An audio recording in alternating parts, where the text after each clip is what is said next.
Hi, my name's Alex Udis. I'm the senior AI software engineer here at Adam Rain and GraphGrid. And today we're going to be going over the GraphGrid Python SDK and the NLP model training capabilities. So just a quick overview of this. So the GraphGrid Java or Python SDK is to programmatically interact with the GraphGrid Java modules. So that includes things like NLP, search, security, and configuration. We can use this to train NLP models to perform specific tasks. And we use Airflow and the Python SDK to actually schedule these trainings and control them with a fine-grained ability. So just real quick, some terms that you might hear as I speak is the first one is Connected Data Platform, or CDP. And that's GraphGrid's multi-purpose platform for data analysis. The GraphGrid SDK is the software development kit, which is a collection of tools basically in a single package and being able to issue different commands. We have the NLP module itself, which is GraphGrid's ability to take in text and write to the graph, or ONGDB, and also process that text and pick out things like the people, places, and things, and connect them together and find their relationships. There's Airflow, which we use to organize and schedule and execute various jobs, like NLP model training jobs. We have our JSON-L training format, which is our in-house training format that we've come up with to basically take the different ways NLP models need to be trained and take those different data sets and combine them into a single one. So we have almost like a master data set, and you can use that to train.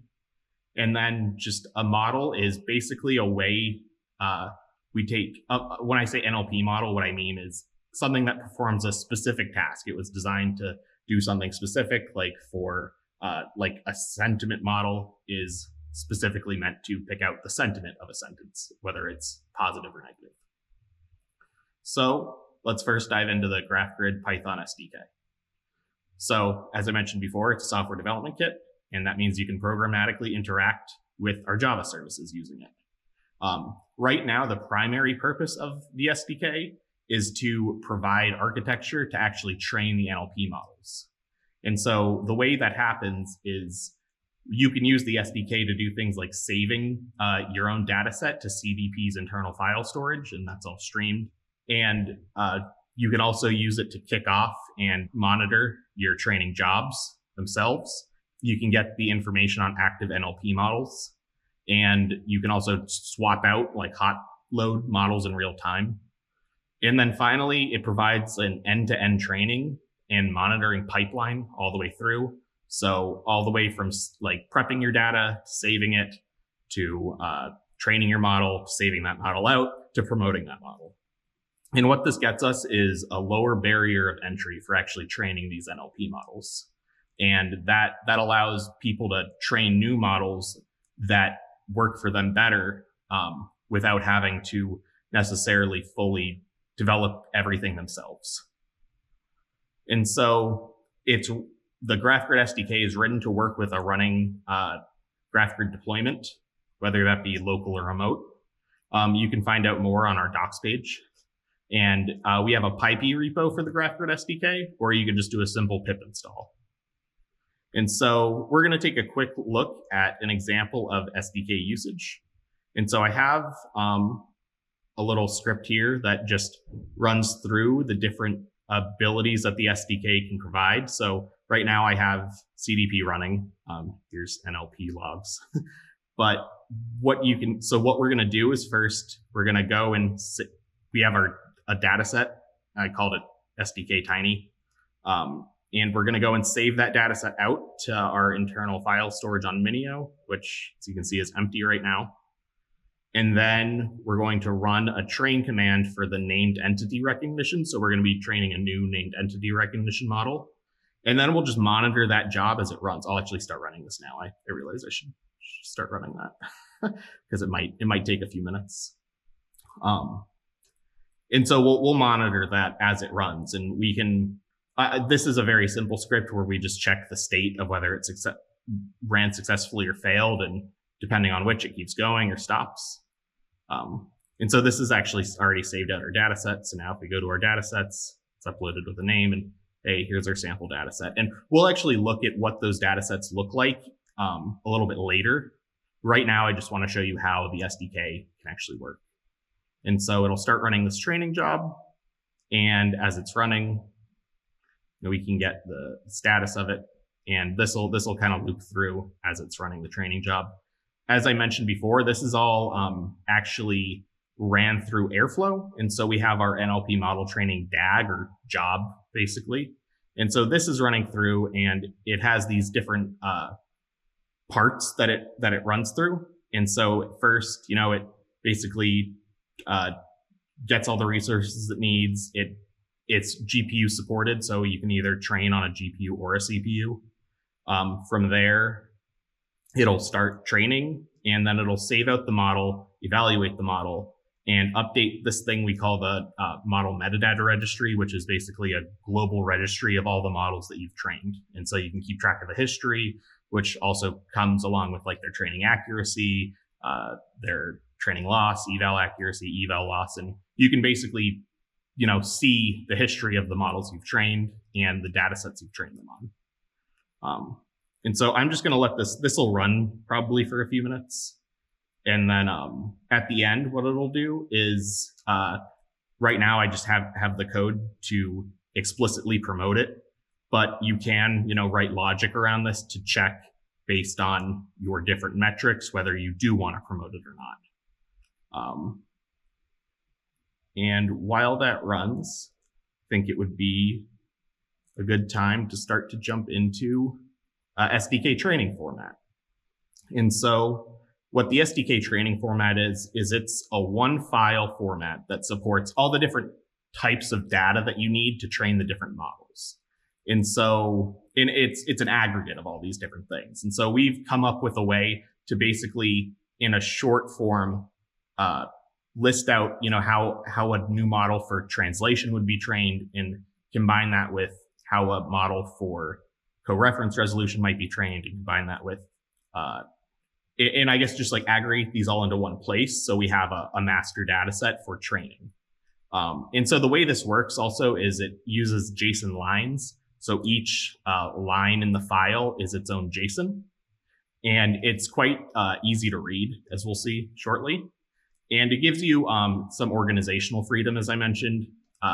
Specifically, you can train it for one specific task. Like you could have a file specifically that just trains translation models, or you could have a training file that is domain specific. Like if you had, medical jargon, then you could introduce your data specific for that into this one file and keep it all in one place. And so let's take a look at how, in our training format, how the translation model works. And so first, we have the sentence that we're actually working with, and that's going to be common throughout all of these different little parts where we have the original sentence. And then the second part of it is the actual way that we tell the model how to train. And so for translation, we specifically are training a model that can translate to and from English, and it can use these different languages like Arabic, German, French, Spanish, Japanese, Portuguese, Russian, etc. And basically, you just take your original sentence, you set up your translation object, and you put in the actual translation. And, this is only one small example. You'd need quite a number of these thousands to train a model that performs well. But this is just an example of what it would look like. Now, there's also the named entity recognition and part of speech models.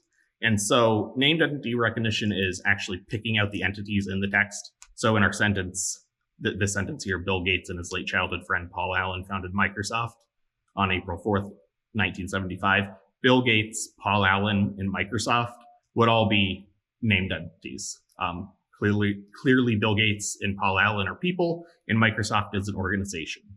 And so you would use the Connell formatting. And this, I'll say this is the one that is less human readable than the others, but it is still, you can still manually label it pretty easily.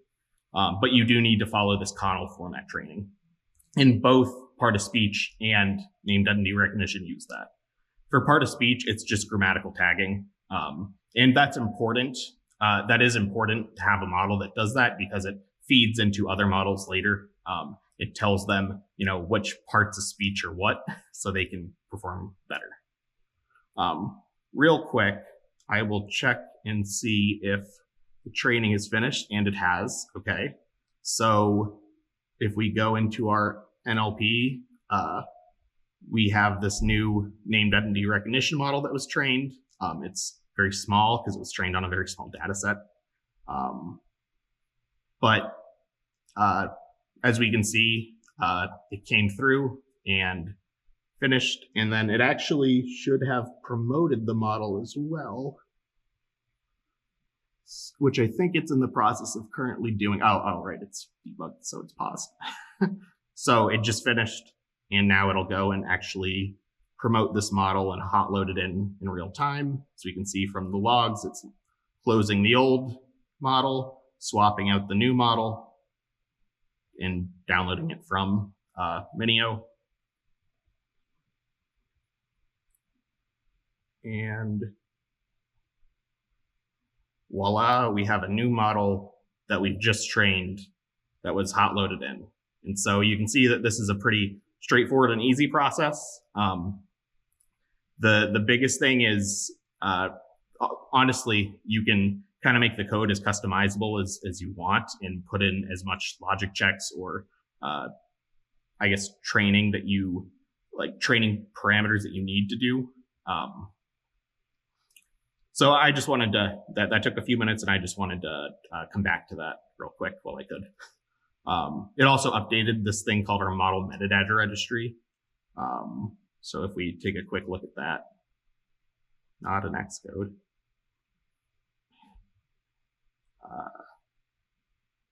Try that again.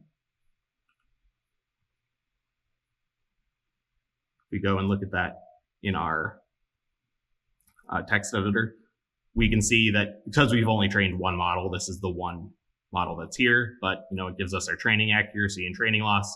We didn't actually provide an eval data set, so there is no evaluation, but it gives us, all the information we need about this trained model. And as you train more models, they'll show up there, and the model metadata registry will be updated. All right, back to our SDK training format.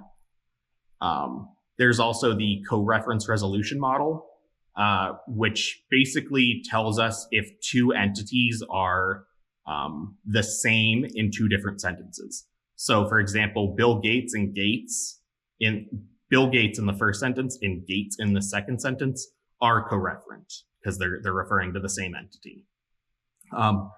Bill Gates and he in the second sentence are also co-referent because they're referring to the same entity. Something like Paul Allen and he are not co-referent. And so you can basically train a new co-reference resolution model to perform better how you need it based on filling this out.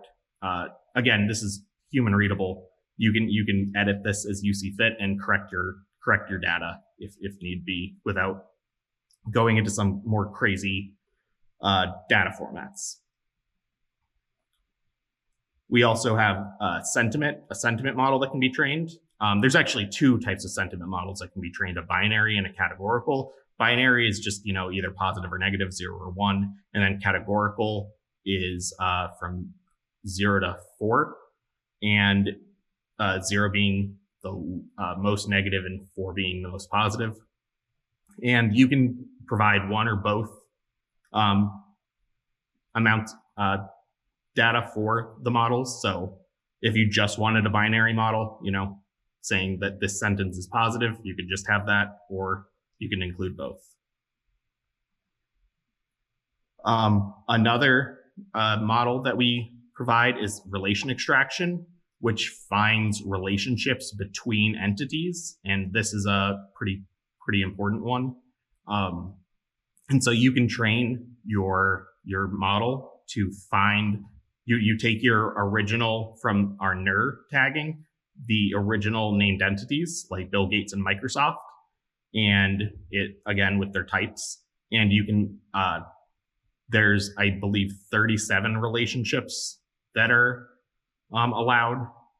And so, for example, Bill Gates and Microsoft was founded by Bill Gates, or Paul Allen is an employee of Microsoft. And those are pieces of information you can glean from this original sentence. And we're telling a model basically, hey, if this, you should be able to learn this from this sentence. And so when it goes and trains, it will be able to pick that up. And then finally, actually, I don't think finally. No, it is finally. Finally, there's the key phrase model, which is actually just pulling out key phrases from a sentence. And this one is definitely useful when it's useful to fine tune to your own parameters, because what is a key phrase maybe in your domain might not be a key phrase in the domain we originally trained these models for. And so by basically taking the sentence and then just literally picking out whatever key phrases occur, that is how you can train the model to tell it, hey, these are the sorts of things that should be picked out. And so let's put this all together. Those individual sections all form a single JSON sample. And so we can look at that real quick, just as an example. So this entire thing, right? We just looked at these examples where we have our original sentence, and then from that original sentence, we can train a translation model. We can train a sentiment model, or really two sentiment models. We can train a key phrase model. But basically, we take this one sentence and we're able to extract out and get a bunch of different data points for models to train. And so what we do is we take this original one, or the single one, and we actually have several of them. And that's our data format. We take this whole thing and we kind of put it onto one line. And that's a single sample for our data, our JSON-L data format. And then we combine multiple of these at once. And that's what gets passed in during training time. And that's how our software is able to train multiple models all at once, or just one model at once if you want. You can pick which one you want to train. But you're able to do that with this data format that we've created. One last thing I want to go over is the actual kind of diving a bit more into the model training and the DAGs themselves. And so all of these models, except for the translation model, are based on BERT. And BERT is, so it's a pre-trained model. And you might have heard about these recently in the news. Pre-trained models are models that have been trained on a lot of data already. And what you can do with BERT is take that and then finely tune it to a specific task. And so what we've done is take BERT and then finely tuned it for, to pick out named entities, and finely tune it to pick out the sentiment of a sentence. Finely tuned BERT models perform much better than just the base BERT model typically. And that's why they're important. And they can also be specified like for domain specific applications. I'll quickly talk about our NLP model training project. Actually, this is the project that's at the heart of the GraphGrid model training. This is what actually contains the code that does the data prep, the train and eval of the model, saving it out, and updating that model metadata registry. This is what actually gets called by our Airflow. So when like Airflow goes and trains, right? When it actually calls like this train model CPU task, it's calling code that comes from our NLP model training project. And so I actually, a bullet point right here says that. This is, Airflow, the DAG, has this in it. It can also be used as a standalone Python CLI, but it's that doesn't give you the sort of control and flow that it would otherwise have if it was in an Airflow job. And so the last thing I want to touch on is that Airflow job that we provide is just ours. You can make your own custom training jobs too. And so that will give you like a lot more finely grained control over how and where you want to save your data sets, how you want to prep your data, and what sorts of models you want to train, the timeline of the models you want to train, how you want to control the history, how you want to control the model promotion. It gives you a lot more fine-grained control over the model training process. We just provide the simple DAG called NLP model training, as you saw. You can upload your own DAG on GraphGrid. And so I'll show a small example of that as well. This is just a small example where we have an example DAG that, we have our models that we want to train or the named entity recognition, and this will go through and actually save and train the model itself. And you can set this up on a schedule. And so if we use the GraphGrid Airflow upload command and upload our example DAG, and it might take a minute to show up because Airflow only checks once a minute. Okay, there it is. So this train model with SDK, right? This is our own like custom DAG. It's an example custom DAG. But this you can use to kick off, right, model training and control the flow a lot more finely. And so that's important for production level model training. The last thing I'll leave you with is the future features and improvements that we want. We want to expand support for other NLP models other than just BERT, something like T5 or GPT. And I guess another thing that we want to include in the future is actually training directly from the graph data, which isn't something I've talked a whole lot about, but GraphGrid works, with graphs, and it's a big goal to basically be able to take that graph data and transform that into data that we can use to get better models, because that's where all our data lies. And with that, thank you for joining me. My name's Alex Udis. I'm the senior AI software engineer here at GraphGrid. Thanks. Bye.